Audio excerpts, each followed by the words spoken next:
Al-Jami' As-Shaghir karya Al-Hafidh Al-Imam As-Suyuti rahimahullah. Kita sudah sampai pada hadis 9526. فقال المؤلف رحمه الله تعالى ونفعنا به وبعلومه في الدارين آمين. Naha telah melarang Rasulullah sallallahu alaihi wasallam ayu ta'ata, bahwasanya diserahkan as-saifu, pedang, maslulan, dalam keadaan terhunus. Hadis riwayat Abu Dawud sahih. Karena kalau kita menghunus pedang kemudian menyerahkan dalam kondisi terhunus, ini bisa akan memadoroti atau mengenai teman kita yang mengambilnya. Maka karena Rasulullah mengatakan la darara wala dirar, tidak boleh berbuat madarat, tidak boleh saling memadoroti, maka termasuk ini dilarang. Kemudian kata-kata as-saif ini hukumnya berlaku juga untuk selainnya, misalnya pisau, cutter dan sebagainya. Maka cutter sebelum diserahkan ditutup dulu, ya, dimasukkan baru diserahkan supaya tidak terjadi madarat. Adapun sebab dari larangan ini, kenapa dilarang, maka disebutkan dalam hadis yang lain, kata kuncinya la yushir ahadukum ala akhihi bisilah. Janganlah mengisyaratkan atau mengarahkan salah satu kalian kepada saudaranya dengan senjata, ya, baik itu pisau atau itu pedang dan yang lainnya. Fa innahu la yadri la'alla syaitan yanza'u fi yadihi, karena dia tidak tahu, barangkali setan cabut pada tangan dia, cabut pedang tadi. Fa yaqa'u fi hufratin minan nar, akhirnya dia terjerumus dalam satu lubang neraka, ya, artinya kalau mengenai saudara kita dia mati, maka kita akan berdosa masuk neraka. Ini hadis muttafaqun alaih.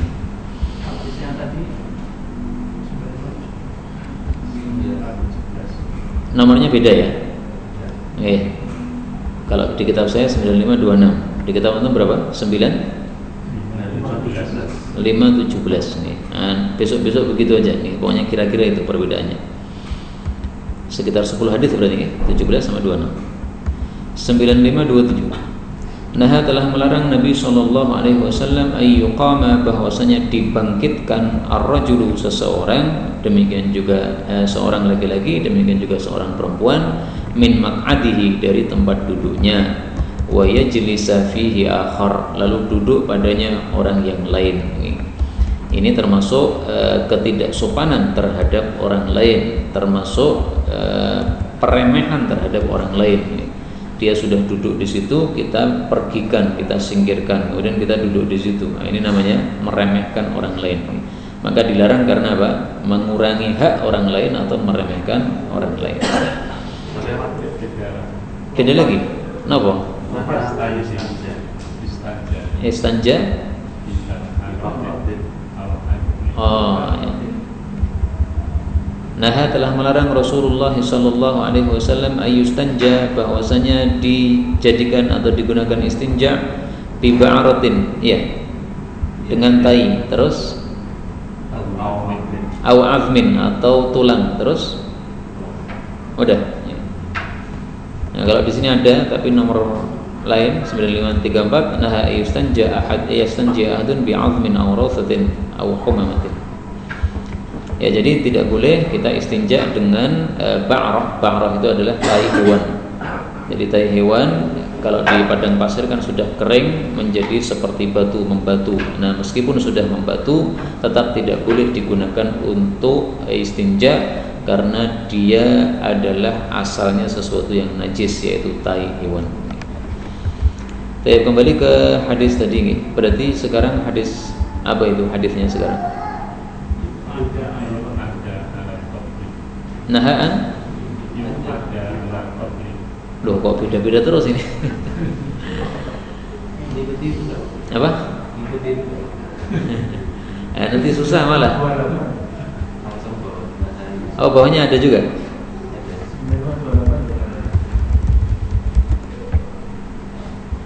Naha ayyuka'ada 'alal qabri, telah melarang Nabi SAW untuk duduk di atas kuburan. Kalau di sampingnya enggak apa-apa. Dan ini adalah sebabnya juga karena ketidaksopanan. Karena sama dengan kita duduk di atas orang yang sedang tidur. Wa yujassas, dan bahwasanya dikapur.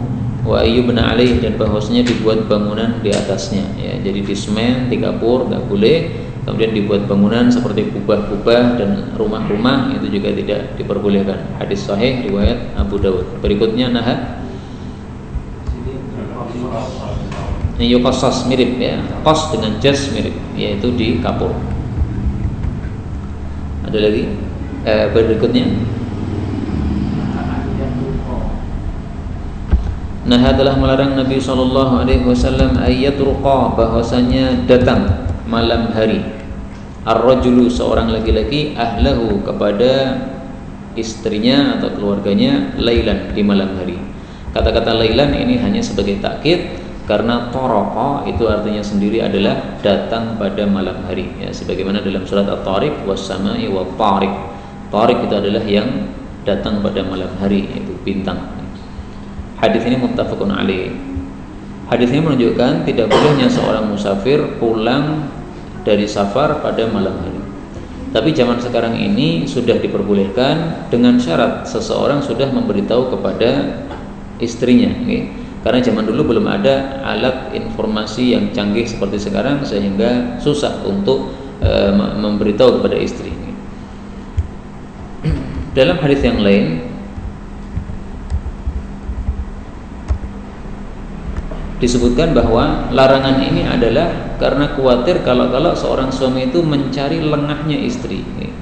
Jadi datang pada malam hari mengagetkan istri, kemudian dicari kelemahan dia ya, ternyata tidak bersih rumahnya, atau ternyata amburadul anak-anaknya dan sebagainya. Nah, itu nggak diperbolehkan seperti itu.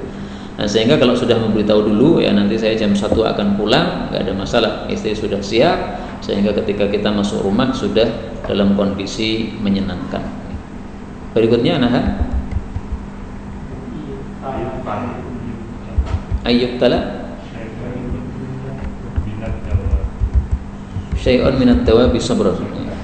Nah telah melarang Nabi SAW ayyub tala, bahwasanya dibunuh syai'un, sesuatu, minat dawabi, dari binatang-binatang melata, sabran, dengan ditahan dulu ya, ditahan maksudnya dijadikan sebagai sasaran. Hadis riwayat Muslim. Jadi ini biasa orang-orang jahiliyah dulu mempunyai judi, judinya dengan cara saya punya ayam, kemudian ayam ini diikat, kemudian orang-orang bawa anak panah manah. Nah maka anak panah yang tidak tepat, yang meleset, itu jadi bagian saya. Nah, nanti kemudian anak panah yang tepat mengenai ayam tadi, akhirnya ayamnya mati, kemudian dimakan. Nah ini seperti ini dua kemungkaran ya. Kemungkaran pertama menyiksa binatang, kemungkaran kedua memakan barang yang haram, yaitu bangkai. Berikutnya Naha Rasulullah sallallahu alaihi wasallam ayyuktaba 'alal qabri. Telah melarang Nabi sallallahu alaihi wasallam ayyuktaba, bahwasanya ditulis 'alal qabri, di atas kuburan, syai'un, sesuatu apapun juga. Hadis riwayat Ibnu Majah sahih. Jadi menulis nama di kuburan itu enggak boleh, karena syai'un ini dalam bahasa Arab adalah kata yang paling umum, sehingga mencakup apapun juga, termasuk nama, itu juga termasuk syai'un. Nah lucu atau unik ya, hadis ini diriwayatkan juga oleh Al-Imam Al-Hakim dalam kitab Mustadraknya. Kemudian dia mengomentari satu komentar yang unik atau lucu tadi. Mari kita lihat.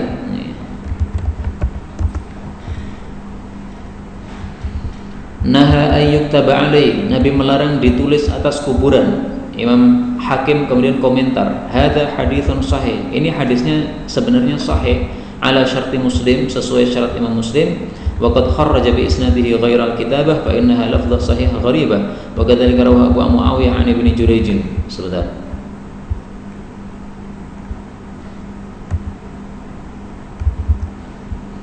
Komentarnya bukan yang ini. Nah ini, hadhil asanidu sahihah. Sebenarnya hadis-hadis ini sanad-sanadnya sahih, tetapi walaisal amalu alaih, hadis ini tidak diamalkan. Fa inna a'immatal muslimin, karena pemimpin-pemimpin umat Islam, imam-imam umat Islam, minasyarqi ilal gharbi, dari timur sampai barat, maktubun ala kuburihim, ditulis nama-nama mereka di atas kuburan mereka. Wa huwa amalun akhadha bihil khalaf anis salaf. Dan ini adalah satu amalan yang diwarisi orang-orang belakangan dari orang-orang dulu. Artinya menurut Imam Hakim nggak apa-apa menulis begitu. Karena apa? Dilakukan oleh umat Islam seluruh dunia, kata beliau. Nah, ini komentar yang tidak bagus seperti ini. Maka dikomentari oleh Al-Imam Az-Zahabi bahwa hadis Nabi itu tetap menjadi hujjah, tidak bisa dikalahkan dengan kelakuan orang-orang. Maka tetap saja tidak boleh kita nulis di atas kuburan. Jangan mengikuti adat. Adat memang kita lihat banyak orang yang melakukannya. Nah, maka di sini wa qaulul hakim al-amal ala khilafihi. Adapun perkataan Imam Hakim yang tadi itu, raddahu Dzahabi, ditolak oleh Imam Dzahabi, bi annahu la ta'ila tahtah, bahwa perkataan tersebut tidak ada manfaatnya, tidak ada gunanya. Wala na'lamu sahabiyan fa'ala, kami tidak melihat ada satupun sahabat melakukan. Jadi kalaupun ada yang melakukan itu setelah sahabat, berarti ini satu kebid'ahan. Para sahabat taat kepada Nabi, jangan nulis, nggak ada yang nulis sama sekali. Bal syai'un ahdatsahu tabi'un, bahkan itu satu bid'ah yang dilakukan oleh para tabi'in. Nah, sekarang sahabat tidak ada yang melakukan, tabi'in melakukan. Ikuti sahabat atau ikuti tabi'in? Mana generasi lebih bagus, sahabat atau tabi'in? Sahabat. Tabi'in ini kan salaf ini. Nah, maka dijawab walam yablughuhum an-nahyu, bisa jadi larangan ini belum sampai ke telinga mereka. Jadi intinya jangan menjadikan perbuatan orang sebagai dalil. Jadikanlah dalil itu hanya 4: Quran, sunnah, ijma' atau kesepakatan ulama, dan qiyas terhadap Quran dan sunnah. Nah, maka adapun perbuatan orang-orang menyelisih hadis Nabi jelas, maka ini jangan dilakukan sama sekali, enggak benar. Berikutnya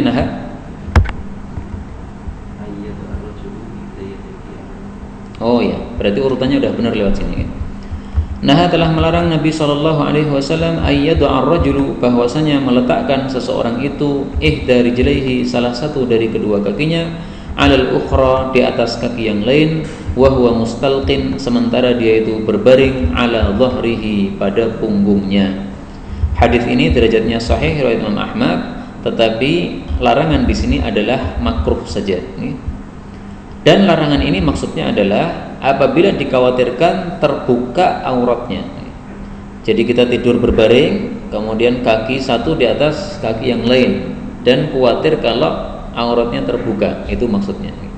Tapi kalau kita menutupkan, sementara justru itu menutup aurat, sehingga kalau pakai sarung ya, biasanya kalau kaki ditumpuk kaki malah aurat tidak terbuka, maka bukan itu yang dilarang. Maka gambarnya di sini mungkin jegang, ini kaki jegang, sehingga sarungnya tidak terlalu terapat, terkena angin akan terbuka. Apa? Di sini ada. Oh, yadaihi, ihda yadaihi, mestinya rijlaihi. Yadaihi mestinya salah. Karena kalau yadaihi nggak ada kaitannya sama aurat. Tapi kalau kaki, memang aurat di situ. Berikutnya naha ayyadkhulal ma', ya. Iya. Ayyadkhulal ma' illa bimizar. Oh, berarti udah sama ya urutannya. Saya ngikuti yang sini. Naha telah melarang Nabi SAW ayyadkhulal ma'a, bahwasanya seseorang masuk ke dalam air, maksudnya pemandian umum, illa bimizarin, kecuali dengan sarung. Artinya menutup aurat nih. Karena zaman dulu orang-orang masuk pemandian umum tanpa menutup aurat. Hadis riwayat Hakim, derajatnya dhaif, tetapi maknanya sahih, karena memang kita dilarang untuk membuka aurat di depan orang banyak. Nah, telah melarang Nabi SAW ayyamassar rajulu, bahwasanya seseorang menyentuh dzakarahu, kemaluannya, biyaminihi, dengan tangan kanannya.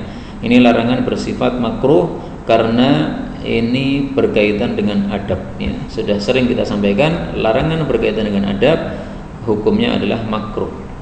Wa ayyamshiya, dan bahwasanya seseorang berjalan fi na'lin wahidah, dengan satu sandal, karena ini tidak adil ya. Jadi sandalnya jebat satu, kemudian satunya di bawah, satunya tetap dipakai, enggak boleh, karena enggak adil. Wa ayyashtamila somma, dan bahwasanya seseorang berkerubut secara somma. yaitu berkerubut dengan seluruh badannya, pada seluruh badannya, sehingga tangannya susah untuk keluar. Itu namanya istimalus somma. Nah, ini dilarang karena mempersulit diri sendiri, ya, dia akan mengeluarkan tangannya susah. Kalau dia keluarkan tangannya, nanti pasti kainnya terangkat, dan kalau kainnya terangkat maka auratnya terlihat. Maka dilarang oleh Nabi karena itu, menyulitkan diri sendiri dan akan menyebabkan auratnya terbuka.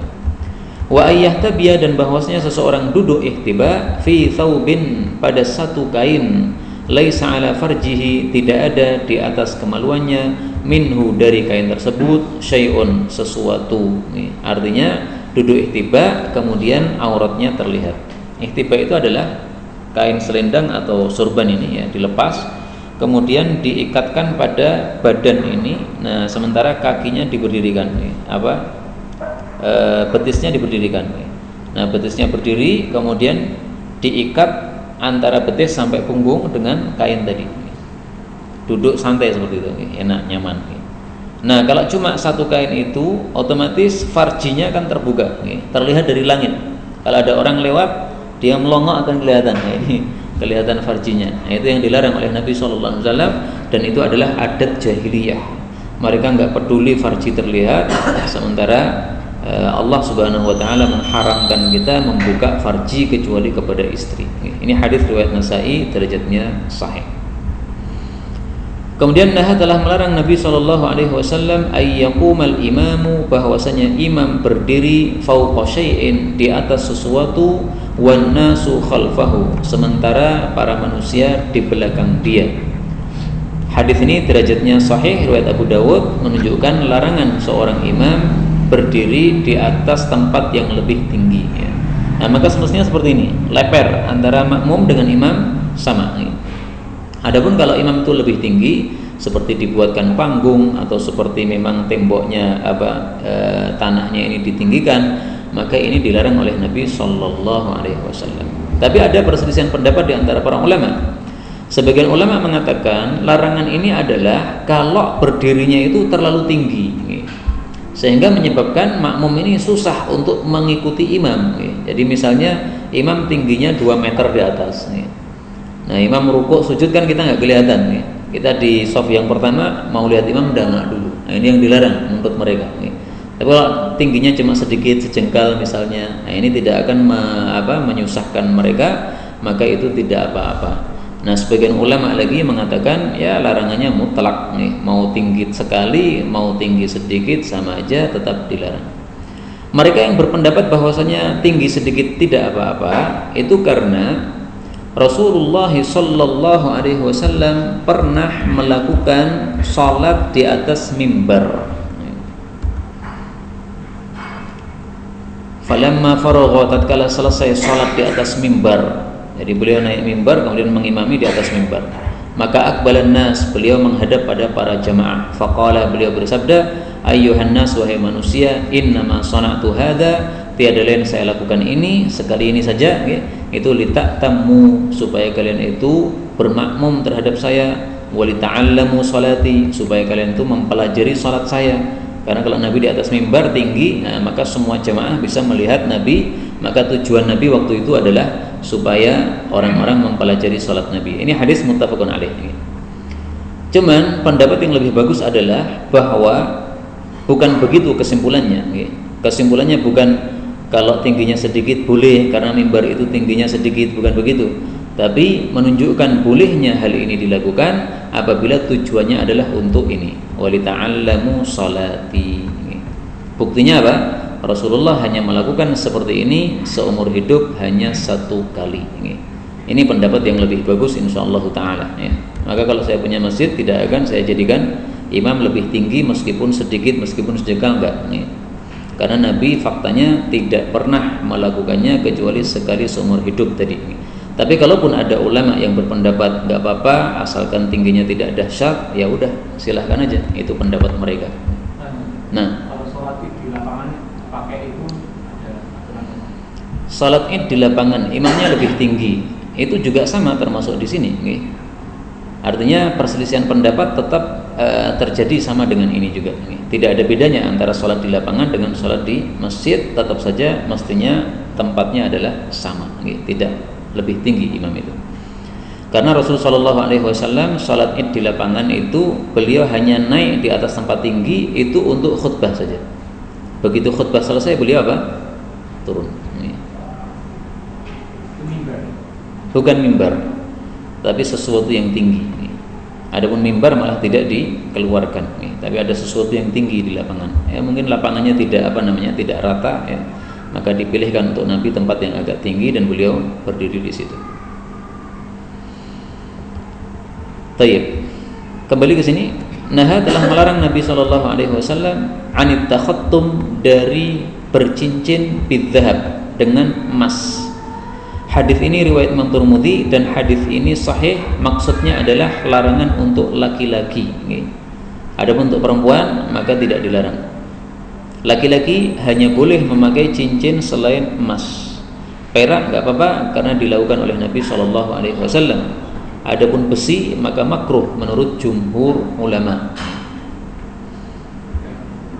Apa? Beda lagi apa? Apa itu?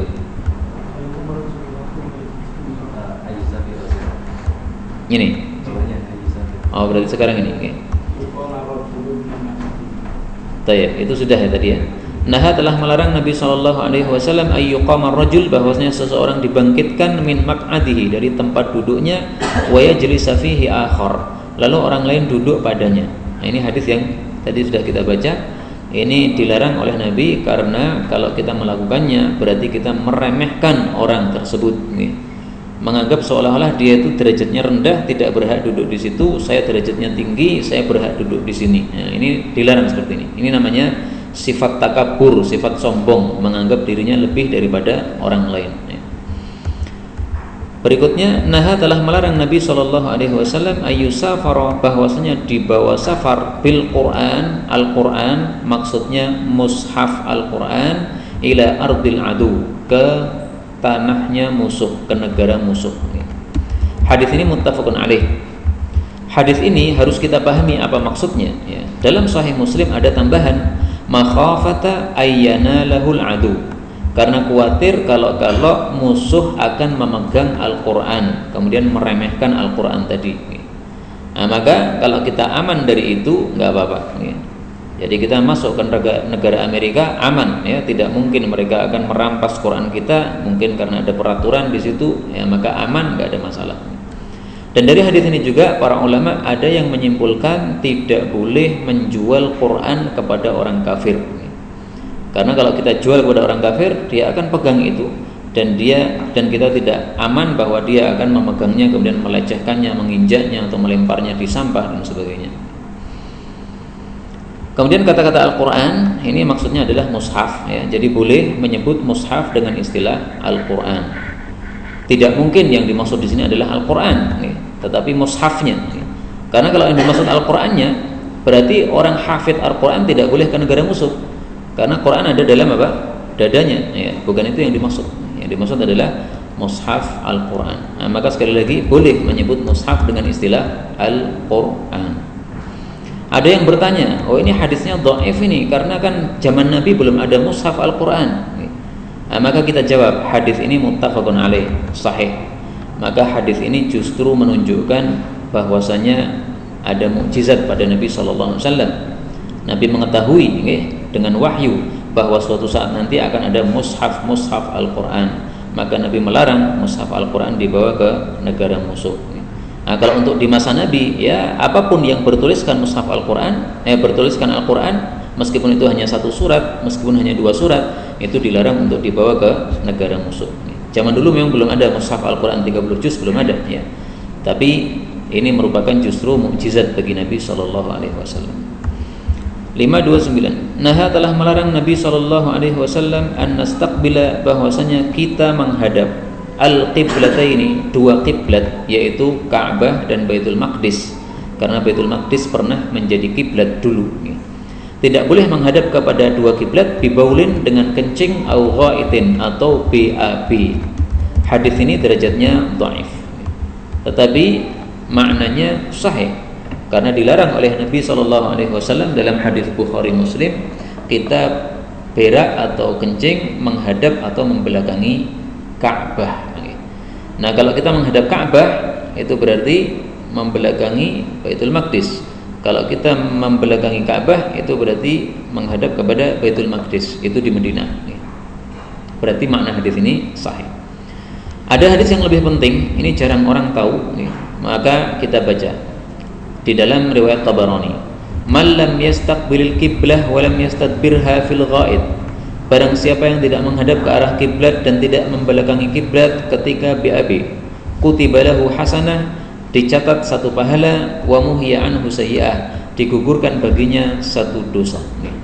Karena itu meskipun menurut mazhab menurut Ibnu Umar bahwa larangan menghadap kiblat dan membelakangi kiblat ini apabila tempatnya terbuka, kalau tempatnya tertutup seperti di WC dan sebagainya itu tidak dilarang. Meskipun begitu menurut Ibnu Umar, tapi alangkah bagusnya kita tetap tidak menghadap kiblat. Kenapa? Kalau tidak menghadap kiblat, meskipun tempatnya tertutup, kita buang hajat, ini mendapatkan pahala. Satu pahala kita dapatkan dan satu dosa kita digugurkan oleh Allah Subhanahu wa Ta'ala. Maka untuk tempat-tempat yang sudah terlanjur WC-nya menghadap ke arah kiblat, itu kita bisa akali dengan cara duduknya agak miring ke selatan. Karena kiblat itu kan tidak pas barat ya, kan barat arah ke utara dikit kan. Nah, maka kalau kita sudah miring ke selatan, ini sudah sama sekali tidak menghadap kiblat. Berikutnya, nah telah melarang Nabi SAW ayyatakhallar rajul, bahwasanya seseorang itu buang hajat tahta syajaratin muthmirah, di bawah pohon yang berbuah. Kata-kata berbuah itu maksudnya bukan sedang berbuah, tapi pohon yang sifatnya itu berbuah. Meskipun pada waktu buang hajat itu belum ada buahnya, sama, tetap tidak boleh. Karena nanti kalau sudah muncul buah, dia akan jatuh, dia akan mengenai kotoran, dan ini akan mengganggu.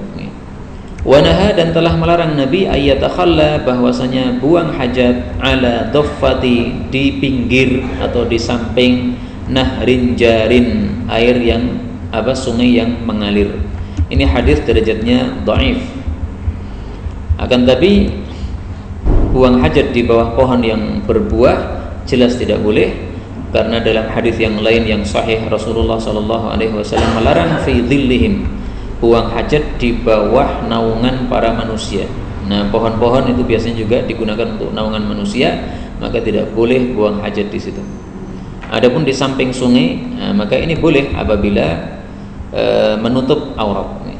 Karena sungai ini mengalir, sehingga kalau kita buang hajat di situ tidak akan membuat rusak airnya, maka boleh, tidak ada masalah selama menutup aurat.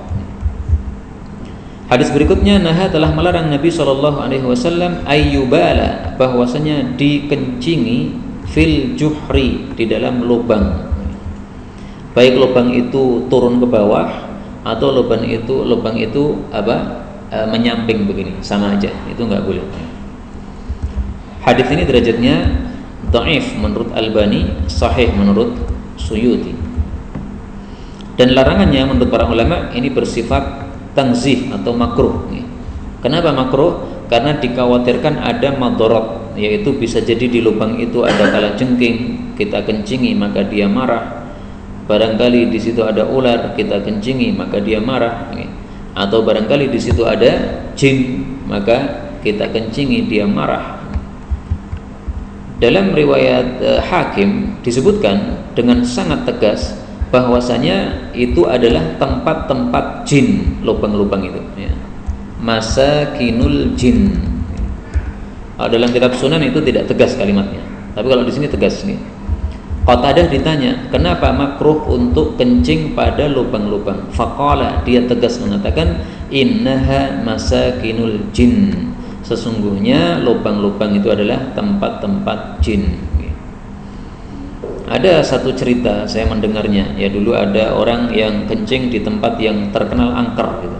Tengah-tengah kencing tiba-tiba dia merasa zakarnya dipegang makhluk, tapi dia lihat nggak ada makhluk di situ, maka dia mau lari juga susah karena dipegangi. Nah, bisa jadi itu jin, jinnya marah karena kencing di tempat dia. Wallahu a'lam bishawab. Ada satu kejadian sahih, Sa'ad bin Ubadah, sahabat Nabi, kenal ya?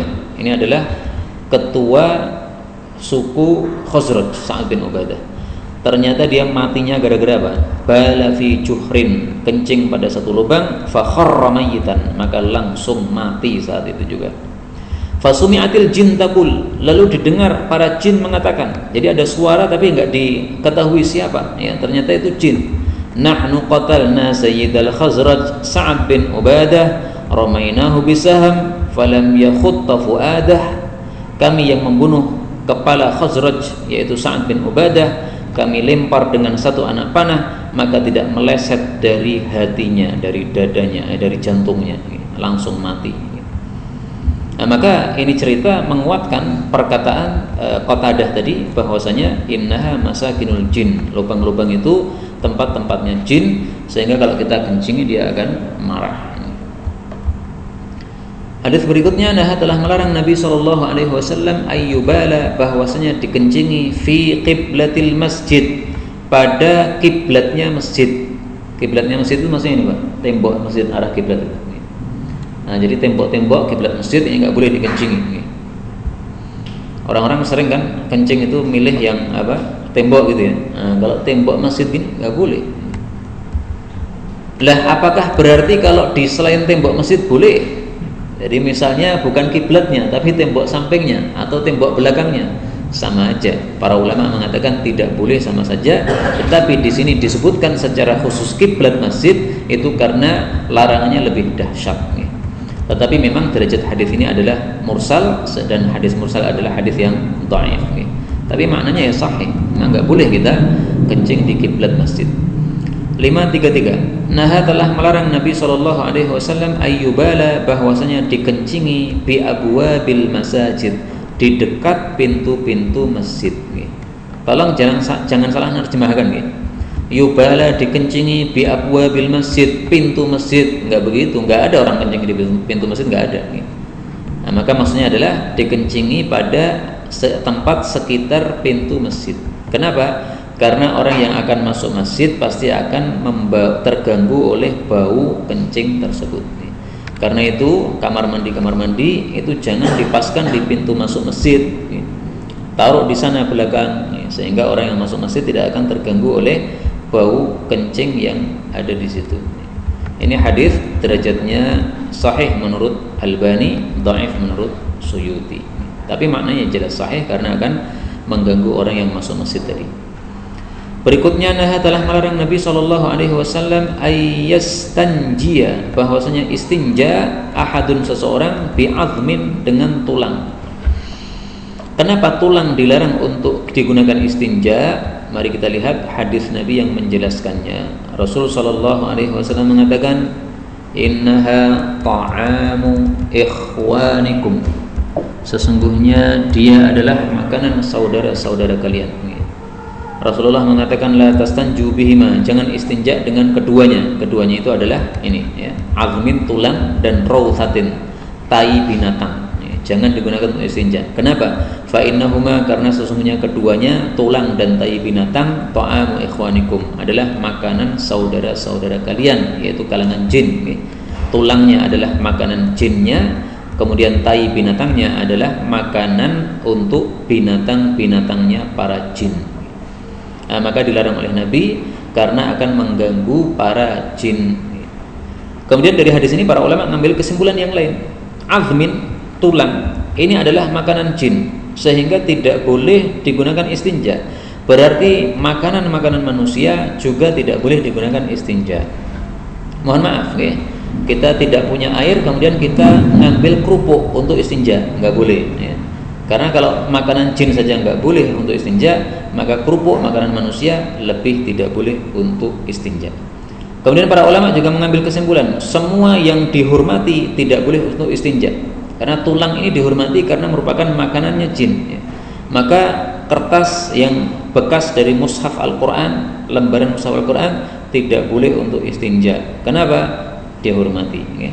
Adapun buku gereja, nah, itu boleh untuk istinja, nggak apa-apa ya. Ada salibnya untuk istinja, nggak apa-apa ya. Kemudian para ulama juga mengambil kesimpulan, tulang itu adalah sesuatu yang licin ya, sehingga tidak bisa membersihkan untuk istinja. Karena itu setiap yang licin tidak boleh untuk istinja. HP ini, ya. Nah, ini kan licin nih. Ya. Nah, ini untuk istinja nggak boleh. Ya.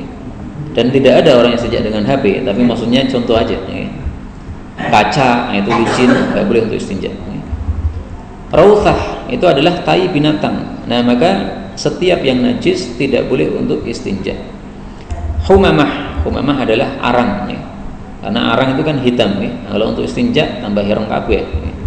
Nah, maka dilarang oleh Nabi SAW karena akan memadharati kita sendiri.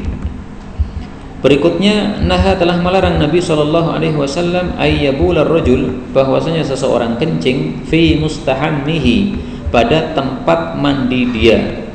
Jadi kita mandi di ember, kemudian kencing di ember tadi. Mandi di kolam renang, kencing motor di kolam renang, nggak boleh.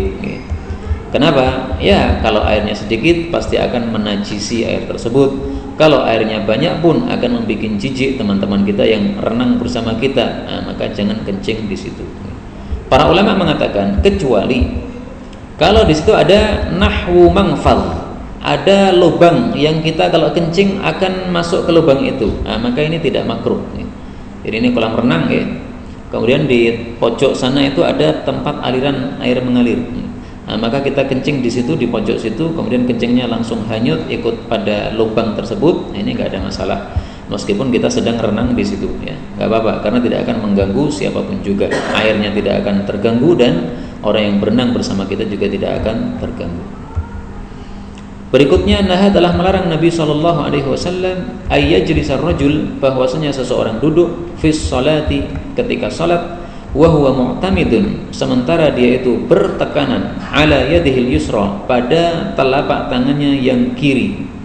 Wa qala, Rasulullah mengatakan, innaha salatul yahud, sesungguhnya itu adalah salatnya orang-orang Yahudi, ya.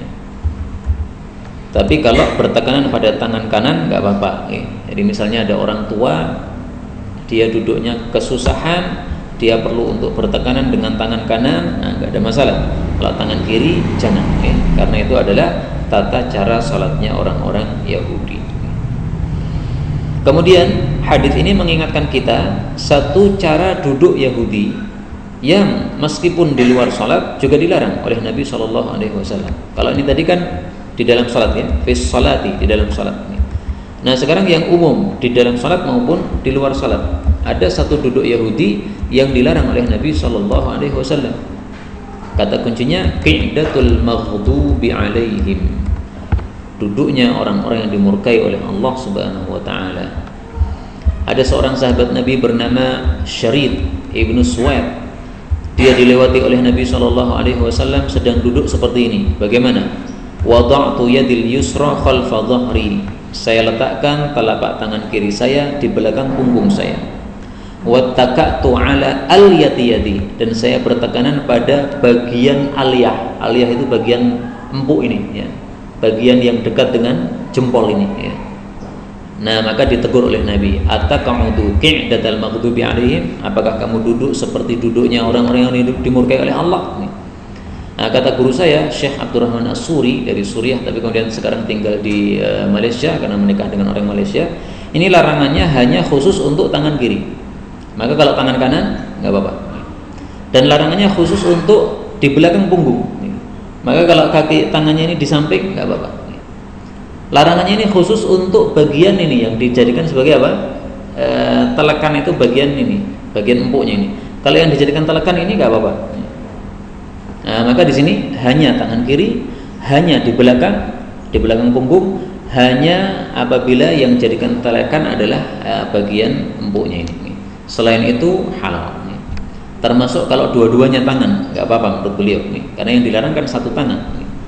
Maka meskipun tangan kiri berada di belakang dan itu yang dijadikan telekan sini, tetapi kalau dua tangan menurut beliau tidak apa-apa, karena beliau memahami hadis ini sesuai zahirnya, ya. Zahirnya yang dilarang ini, berarti selain ini nggak apa-apa. Wallahu a'lam bishawab. Kalau yang salat itu umum, ya. Mu'tamidun ala yadihil yusra, bertekanan pada tangan kiri, umum. Berarti tidak boleh secara mutlak, meskipun di samping, meskipun tidak pada ilyah. Sekedar tambahan, ya, al-maghdubi alaihim ini tidak harus Yahudi. Karena yang dimurkai oleh Allah itu tidak hanya orang-orang Yahudi. Bahkan dalam Aunul Ma'bud, al-maghdubi alaihim dalam hadis ini lebih cocoknya bukan Yahudi, tapi orang-orang yang mutakabbirin, yang sukanya duduk kayak begitu tadi, sukanya banyak makan, sehingga karena banyak makan duduknya kayak begitu. Dan kalau duduk di depan orang banyak kelihatan sombong begitu. Maka di sini tidak harus orang Yahudi. Tapi kalau yang hadis kita baca tadi, ini sholatnya Yahudi. Maka ini dua hadis yang berbeda. Berikutnya, Naha telah melarang Nabi SAW ayyakrina, bahwasanya mengkiron. Kiron itu apa? Menggabung bainal haji wal umrah, antara haji dan umrah. Yukrona, bahwasanya dikiron atau digabung antara haji dan umrah. Kita tahu bahwasanya haji itu ada 3 macam ya. Haji tamattu, dan itu yang paling afdal. Haji ifrad dan haji kiron. Haji kiron itu menggabung antara haji dan umrah, sehingga seseorang mengatakan labbaik Allahumma hajjan wa umratan, digabung dalam satu niat atau dalam satu amalan. Nah, ini dilarang oleh Nabi SAW. Tapi secara jujur hadis ini derajatnya diperselisihkan ulama. Suyuti sahihkan, tapi Albani dhaifkan. Anggaplah sahih. Maka kata-kata larangan di sini hanyalah larangan makruh saja, nahyu tanzih atau irsyad. Yaitu gini ya, haji kan ada 3 macam. Kamu jangan kiron, karena kiron itu kurang afdal. Pilihlah tamattu, maksudnya gitu ya. Jadi bukan berarti dilarang tidak boleh, bukan. Ya. Tetap boleh. Ya. Dan hadis ini ada ceritanya. Ini kan perawinya kan Muawiyah ya.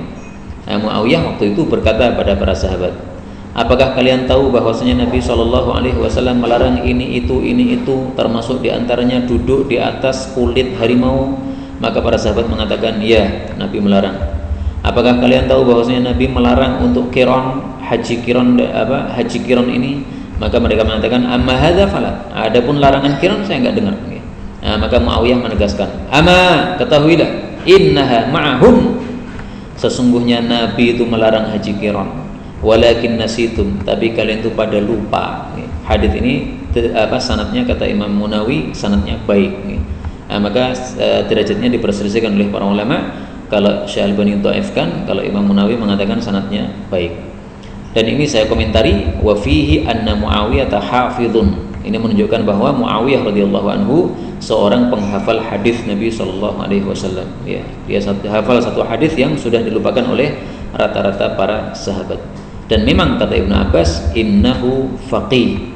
Sesungguhnya Muawiyah itu seorang yang faqih. Wa innahu sahiban Nabiya sallallahu alaihi wasallam, dan dia termasuk sahabat Nabi sallallahu alaihi wasallam. Ya. Ini perlu saya sampaikan, kenapa? Karena saya dengar orang-orang yang benci kepada Muawiyah, orang-orang Syiah, mereka katakan bahwa Muawiyah bukan sahabat Nabi. Nah, sekarang kita diperlihatkan 2 pendapat. Syiah mengatakan Muawiyah bukan sahabat Nabi, Ibnu Abbas mengatakan Muawiyah sahabat Nabi. Pilih mana? Ya jelas Ibnu Abbas. Ibnu Abbas itu orang yang hidupnya semasa dengan Muawiyah, tahu betul bagaimana Muawiyah. Dan inilah pembeda antara ahli sunnah dengan orang Syiah. Orang Syiah menolak hadis Muawiyah, ahli sunnah menerima hadis Muawiyah. Berikutnya, Naha telah melarang Nabi SAW ayyuqadda, bahwasanya dipotong as-sayru. Iya, itu sair ya. Sair itu adalah kulit yang dipotong. As-sayru, kulit yang dipotong. Baina usbu'aini, di antara 2 jari. Hadis ini diperselisihkan derajatnya. Kata Albani dhaif, kata Suyuti sahih. Jadi kalau kita motong kulit itu jangan ditaruh di antara 2 jari gini. Karena kalau kita potong, khawatir nanti akan kena tangan kita atau jari kita. Jadi mau motong kulit itu taruh di tanah aja, ya, kemudian dipotong. Karena sebagian orang ada yang motong kulit dengan cara dipegang gini, nah, kemudian dipotong. Nah, nanti malah kena jarinya, ya, malah bahaya. Berikutnya, Naha telah melarang Nabi SAW ayyudhaha, bahwasanya disembelih untuk Idul Adha bi'adba'i, dengan hewan yang putus, al-uduni, telinganya, wal qarni, dan tanduknya. Hadis ini derajatnya dhaif menurut Albani, sehingga tidak bisa dijadikan dalil. Maka kalau ada telinga putus nggak apa-apa, sah untuk kurban. Kemudian tanduk putus juga sah untuk kurban. Adapun kalau menganggap hadis ini sahih, maka ketahuilah bahwasanya larangan ini tidak sampai kepada tidak sah, tetapi hanya makruh. Saya ulangi lagi ya, larangan ini hanya apa? Makruh. Kenapa? Mari kita lihat dalilnya. Kata kuncinya wala tuharrim. Ada seorang tabi'i berkata kepada sahabat Nabi namanya Bara', sesungguhnya aku tidak suka kalau hewan kurban itu ada pada giginya ada kekurangan, ya giginya ompong misalnya, atau telinganya ada kekurangan, misalnya tidak punya telinga, atau tanduknya punya kekurangan, pecah atau malah enggak bertanduk. Nah, maka Bara' mengatakan, "Makarihta fada'hu." Apapun yang kamu tidak suka, maka tinggalkan, jangan kamu sembelih. Wala tuharrimhu ala ahad. Tapi kamu jangan mengharamkannya kepada siapapun. Kenapa? Karena Rasulullah hanya membatasi yang tidak sah itu 4.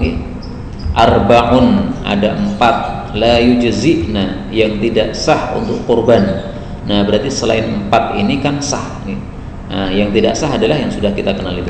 4 cacat yang menyebabkan kurban tidak sah. Nah, adapun telinga dan tanduk ini tidak termasuk 4 cacat tadi. Ini saya sudah membaca sampai 45 menit, bahkan 46 menit. Sudah dapat berapa hadis? Banyak ya. Saya tambah 1 hadis lagi. Nah, telah melarang Nabi SAW antuksara, bahwasanya dipecah sikkatul muslimin, uang-uangnya kaum muslimin, logam-logam uang kaum muslimin, jangan dipecah. Al-jaizati bainahum, yang boleh di antara mereka, maksudnya yang digunakan untuk jual beli di antara mereka. Illa min ba'sin, kecuali dari satu madarat atau satu bahaya. Hadis ini sahih menurut Suyuti, dhaif menurut Albani. Tapi maknanya sahih ya. Uang tidak boleh dihancurkan. Kenapa? Karena kalau dihancurkan itu akan memadarati umat Islam. Termasuk rupiah di Indonesia ini, karena yang dipakai di sini adalah rupiah. Kita punya rupiah banyak, kemudian untuk menampakkan kekayaan kita, kemudian uang rupiah 100 ribuan kita linting, kemudian kita jadikan sebagai rokok, gaya. Aku wani ngobong uang 100 ribuan. Nah, ini tidak boleh seperti ini.